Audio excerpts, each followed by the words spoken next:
He loved her a little too much. And that was the beginning of the end. Vikrant gave Sakshi everything: a luxurious home, expensive comforts, and a love that never seemed to end. Chapter 6: The Eternal Peace. Life has changed to a great degree. The passion reached its highest climax when Vikrant got Sakshi to enter his rich house of all costly amenities.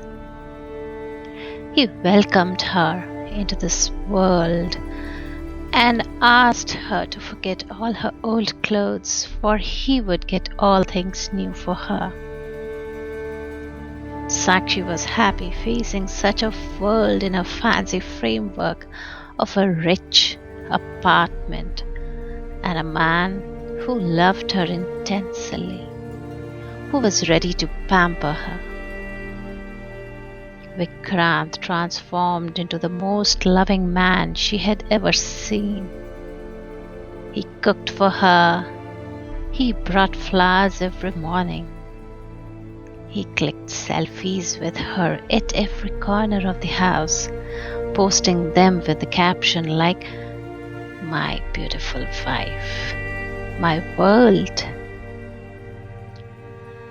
His affection came in waves, overwhelming, consuming, and almost suffocating in its sweetness.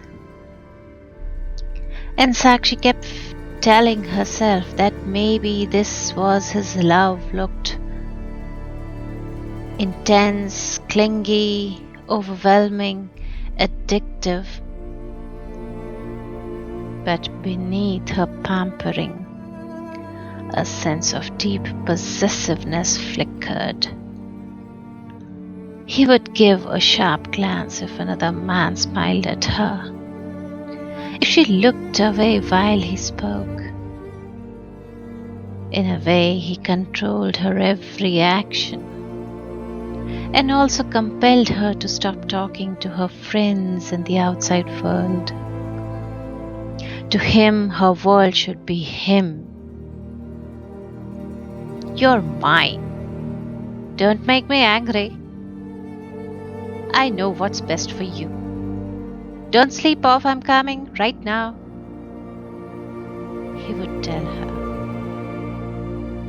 After the honeymoon period was over, his attitude, his personality, and his possessiveness turned into irritation.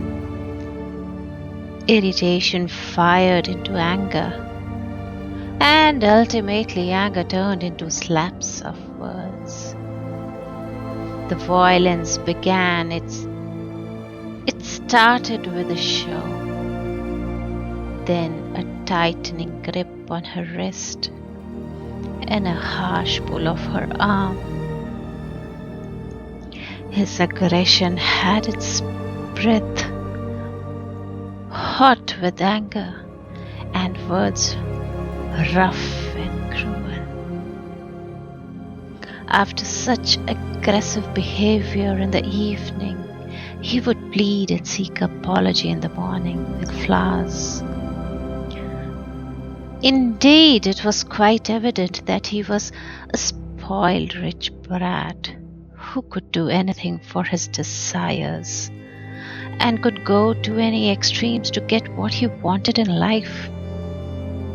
So was the reason for his marriage with Sakshi his desire to possess her, his desire to get her in all physical and spiritual sense? But with time, the affection reduced. The apologies vanished and the violence grew. He made demands unreasonable, humiliating, and degrading. If she refused, he punished her.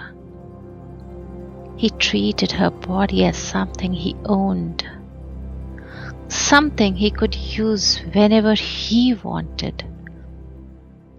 And she was someone who had no right to say no. Her body was full of scars and bruises, the purple stains of fear on her skin. But she had learned to hide them in long sleeves and body covering clothes, as she was supposed to present the world a happy married face. Months passed, and then came the darkest days of her life.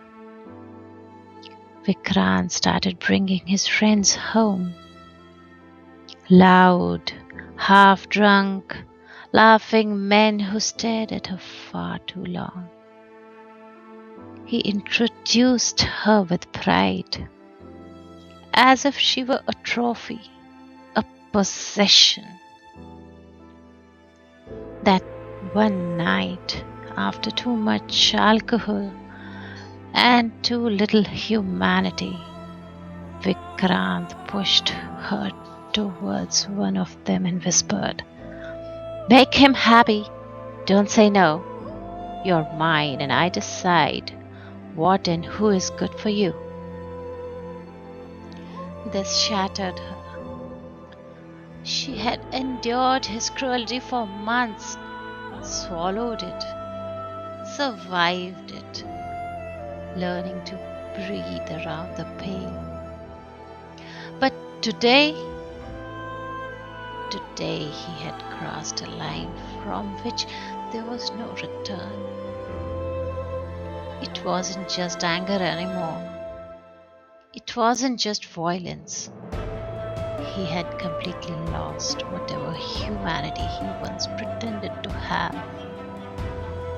This was not a house, but a cage of cruelty. A place where her voice was useless, where her body was currency and her dignity was disposable.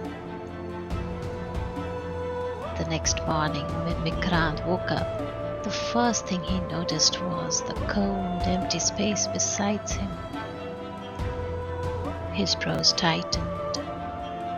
He sat up, glancing around the room, and he called out, "Sakshi, where are you? Come here, will you?" But the house answered him with nothing. No footsteps, no clinking utensils, no quiet breath of a woman who had once filled every corner with her presence. Just an unsettling, echoing stillness. He checked the kitchen, living room, and every place of his house, but it had the echoes of silence.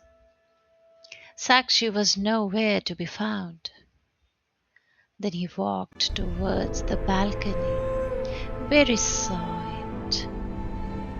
A small folded paper, placed carefully on the balcony railing, fluttering faintly in the morning breeze. His hands shook as he picked it up. It was Sakshi's handwriting, soft, uneven, almost fading. "I left you. You destroyed me. I was taking everything you were giving to me.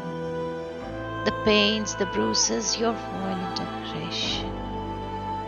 But what happened yesterday is beyond my comprehension.